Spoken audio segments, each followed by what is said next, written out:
kindel, mis sa selle esimese küsimuse kohta oskad öelda? Mul tuli see meelde, et kui sai selle nagu see C-ga nagu see nagu usuliselt sees või nagu see üleval, sa võid selle, et mitu sa tahad, seal on see kõik võimalused. Sa viitad kombinatsioonidele. Jah, aga miks mitte permutatsioonidele? Permutatsioon on siis nagu variatsioon. Kus sa tead seda hetkel, et just see esimene küsimus on kombinatsioonidega seotud, mitte variatsioonidega? sellepärast, et see on nagu juhuslik, see ei ole nagu kindel järjekord. Täpselt, see järjekorra sõna on hetkel see maagiline sõna. Et siin järjekord ei ole oluline, on lühidalt see nagu selgitus. Et kui oleks järjekord ka oluline, siis oleks vastus oleks siin palju suurem. 2 korda suurem. aga jah, hetkel järjekord oluline ei ole. Kuidas seda siis lahendada, seda esimest? Et mitu erinevat võimalust oli 2 toimetaja valimiseks? Kuidas lahendus kõik välja näeks?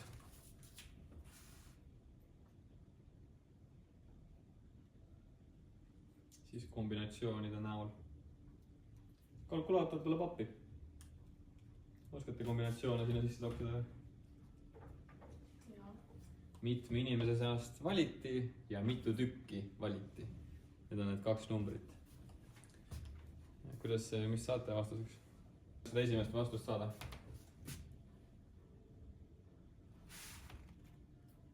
Ma tean seda, kuidas teha, aga ma ei tea, mis see tuleb. Aga ütle, kuidas seda teha? Aga see ei olegi nagu, et sa oled selle see kirjutasin ennast 2 alla 8. Nii on. Nii, alla 8, üles 2. Ning hetkel, kuidas seda ilma kalkulaatorita teha? Sa paned 8 faktoriaali ja siis 2 samuti ja sulgude sisse siis 8 miinus 2 vahe ja see vahe samuti faktoriaali. Mida faktoriaal tähendab?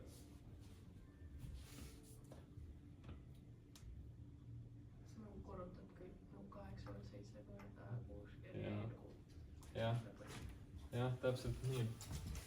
Hetkel siia siis jääb, üles jääb see 8 faktoriaalis, alla tuleb siis 2 faktoriaalis korda 6 faktoriaalis. Davai.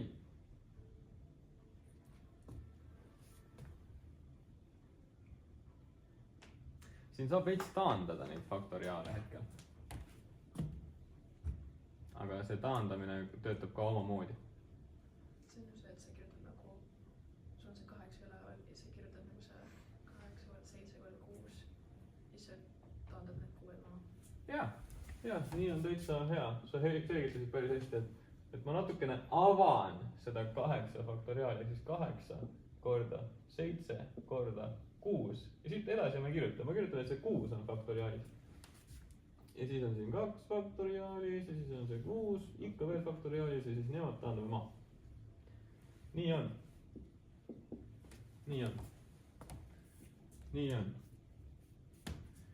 Nüüd siis üles jääb siia, 2 faktoriaalis, mis selle väärtus on?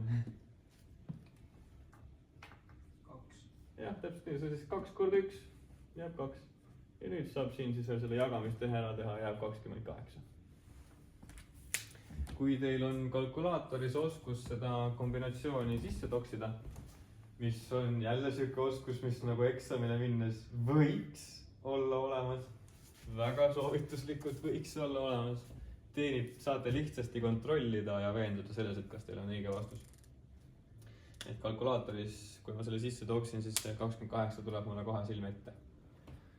Aga seda valemit pead ikkagi nagu teadma, et sa pead eksamil seda valemit ka nagu välja kirjutama, et näitama, kuidas see käib. Ja see on esimene vastus, et siis 28 võimalust on 2 toimetaja valimiseks. Nii on. Järgmine. Kui suur oli tõenäosus, et mõlemad juhuslikult valitud toimetajad olid mehed? kuidas seda lahendada? Mis need võimalused olid, et mees sai valituks?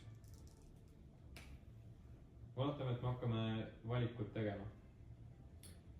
Valime esimese inimese. Mis on see tõenäosus, et see esimene inimene on mees?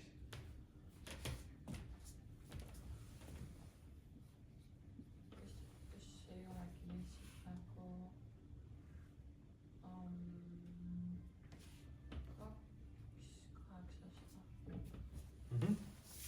Tõenäosus, et esimene isik oli mees, kes valiti, on tõesti 2/8.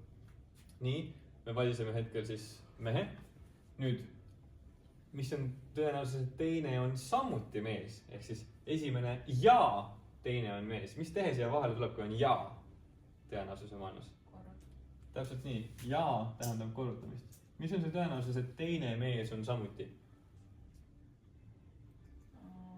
Esimene mees sai valituks, nii? 1/7. Täpselt nii, meestest läks üks vähemaks ja tervikust läks samuti üks vähemaks, sest et üks inimene sai valituks. Nii on. Ja mis see siin tuleb? Siin tuleb siis hetkel 2 korda 1 on 2 ja 8 korda 7 on 56. Ja siin saab taandada natukene. Jälle. Et vastus on siuke. Ehk siis see tõenäosus, et nad mõlemad on mehed, on väike, aga mitte 0. Maailmas on vähe asju, mille tõenäosus on 0. Palju asju on võimalik. Näiteks nagu loto võitmine on võimalik, aga väga väikse tõenäosusega. Nii, 3. küsimus. Üks toimetaja märkas viga tõenäosusega 0,95 ja teine tõenäosusega 0,8. Ehk siis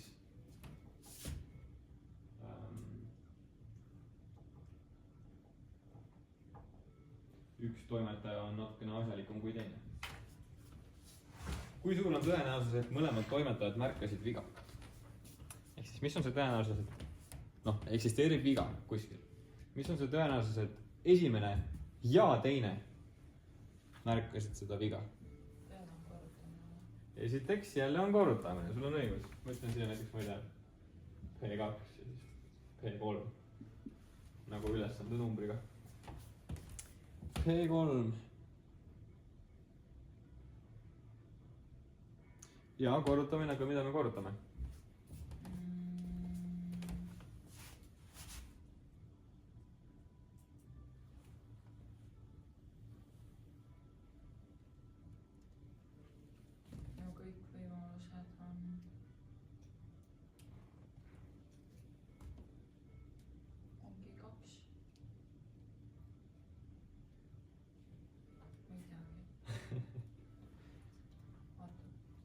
Jah, 2 võimalust on, kas märkad või ei märka. Aga hetkel tekst küsib, et mis on see tõenäosus, et nad mõlemad märkavad. Mis on see tõenäosus, et see esimene märkab?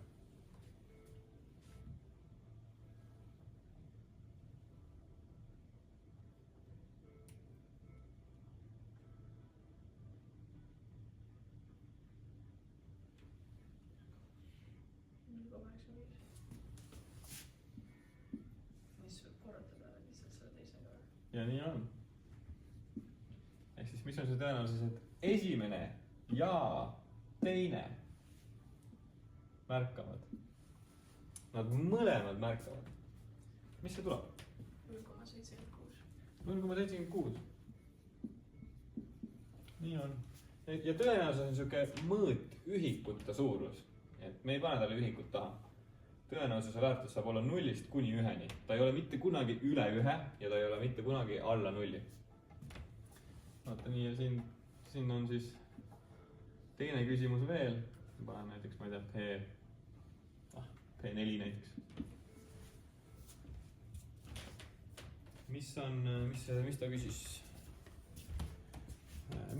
Kui suur on tõenäosus, et vähemalt üks toimetaja märkas viga? Okei. Tõenäosuse ülesannetes on see vähemalt sõna on ohtlik sõna. Ja Laura õnneks teab neid ohtusid. Ehk siis, mis on see tõenäosus, et mis on kõik need võimalikud juhud, et vähemalt üks märkab viga? Mitu võimalikku nagu stsenaariumit siin on? 2. Mida? Ma ei tea. 2? Nagu 2 võimalust. Tavai, ütle need võimalused.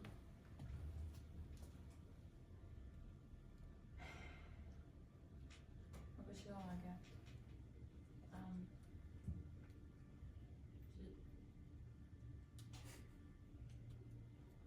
Oota.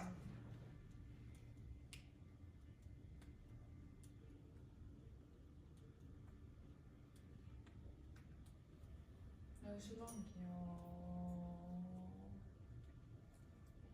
2 toimetajat. Siis sul ongi 2 võimalust. Ja, loe need võimalused ette. Mis need 2 võimalust on?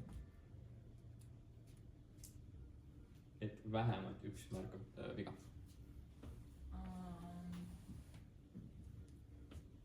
Vähemalt üks. Aga siis nüüd peab nagu liitma või? Jaa. Sest on üks või teine. Jah, või tähendab liitmist. Täpselt nii. Olen nõus. Üks või teine. Ja siis üks pluss teine.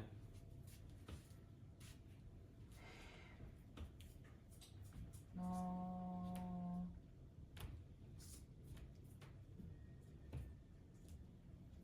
Äkki see on nagu mingi 0, no ma ei tea.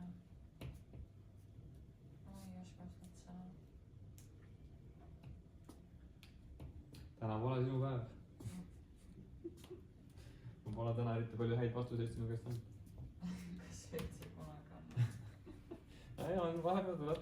Täna ei ole üks nendest päevadest. No kahju, äkki magasid halvasti. Või oled söönud täna? Jah.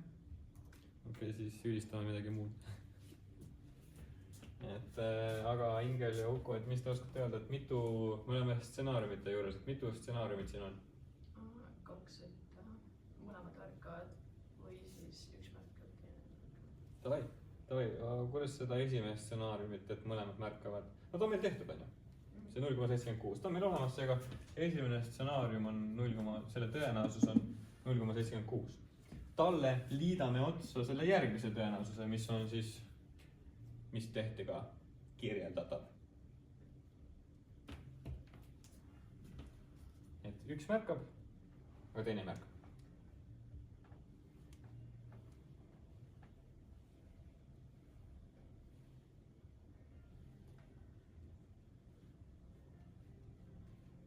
Lahutad äkki? Mida, millest? 95 miinus 0,8.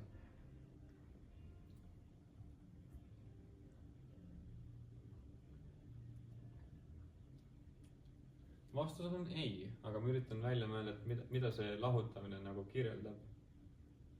Et kui me lahutame ühest tõenäosusest teise, ma ei oskagi öelda, et kas see nagu tähendab midagi, kas tal on mingi tähendus. Vastus on ei, ma ei oska tähendust välja mõelda. Et nende omavaheliste suht keeruline on kombineerida liitmis- ja lahutamistehetega 2 erinevat tõenäosust. Just lahutamistehe on huvitav. Nagu 2 erineva inimese vaheline lahutamistehe. Aga ma arvan, oranžiks läheb see elu. Aga kuidas me kirjeldame seda siis, seda stsenaariumit, et üks märkab, aga teine ei märka? See peaks olema nagu, kuskil peaks olema nagu üks märkab ja teine ei märka. Nõus. Et kuskil peaks korrutamine olema. Ja, nii on. Nii on. Selles mõttes, et kui üks märkab, siis on see ei. Okei, ei midagi. Ma mõtlesin, et kui nagu üks märkab, siis peaks olema nagu okei, mul ei pane meelde. Lähme natuke spetsiifilisemaks. Oletame, et see esimene märkab ja teine ei märka. Mis on see tõenäosus, et see esimene märkab? 0,95. Mis on tõenäosus, et see teine ei märka? 0,2. 0,2. Kus said? No ma seda ootasin ühest. Jah, nii on. Et hetkel siis selle 0,2 me saime kätte niimoodi, kui me ühest lahutasime maha tema märkamise tõenäosuse. Ehk siis me leidsime tema vastandsündmuse. Ehk siis see on see ei.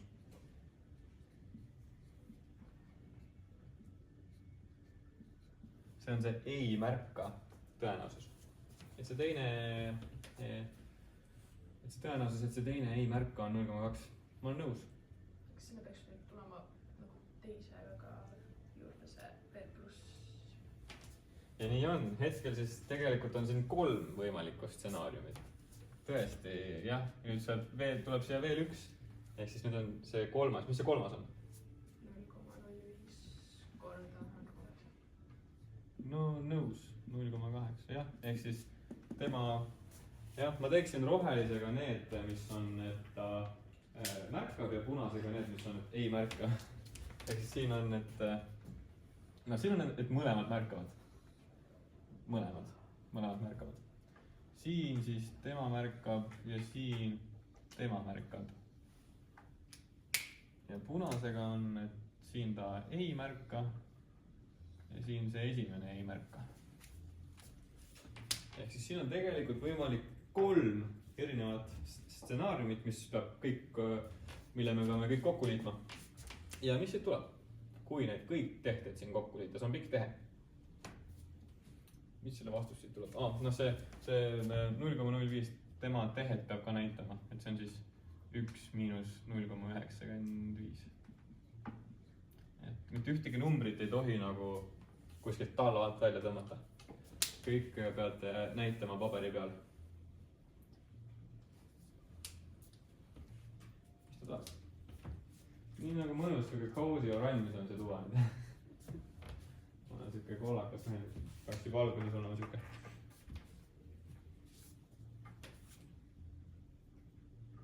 Palju, mis numbrit teie kalkulaator näitab? See peab tulema alla 1 ja üle 0. Kui ta tuleb üle 1, siis on viga. No see on 0,99. Äkki on. 0,99 on number, mis on 0 ja 1 vahepeal. Ta on väga lähedal 1-le. Ehk siis, no jah, tundub, et on. Ma olen nõus, tundub, et on.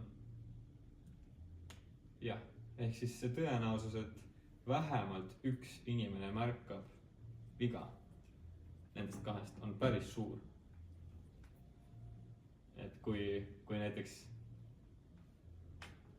peaks tulema, noh, tõenäoliselt kui on paberil kuskil 100 viga, siis tõenäoline on, et 1 nendest jääb märkamata. Ehk siis 1 100 on päris hea, ma ei tea, minu arust. Oleneb võib-olla toimetajast või toimetamise projektist, aga siin on siis jah, vastused on hetkel kõik silme ees ning mida peab siin ülesande lõpus tegema? Laura, mida peab seda sorti ülesannete lõpus tegema? Vastus on? Täpselt nii. Ja te peate vastama absoluutselt igale küsitud küsimusele. Mitte ükski küsimus ei tohi jääda vastuseta.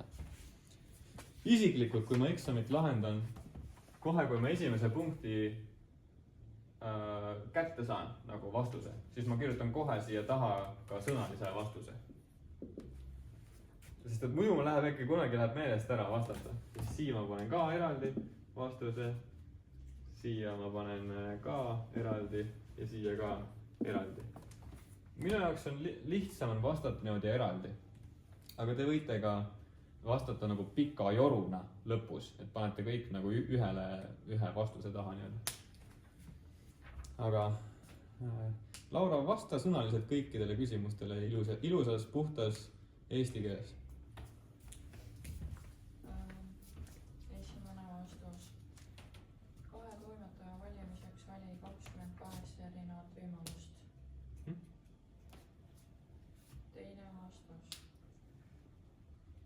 tõenäosus, et mõlemad juhuslikult valitud toimetajad olid mehed, on või noh, oli 1/28. Nii, kolmanda punkti esimene vastus. Tõenäosus, et mõlemad toimetajad märkasid viga, oli 0,76. nõus. ja tõenäosus, et vähemalt üks toimetaja märkas viga, oli 0,99. Jah, päris nagu jah, kui sa hakkad neid kõiki vastuseid kirjutama, siis see võtab päris kaua aega tegelikult. Nagu jah, see vastuse kirjutamine võtab hetke. Et, aga jah, ilus on vastata nagu täislausega. Siis on parandajal on nagu lihtne parandada su töö.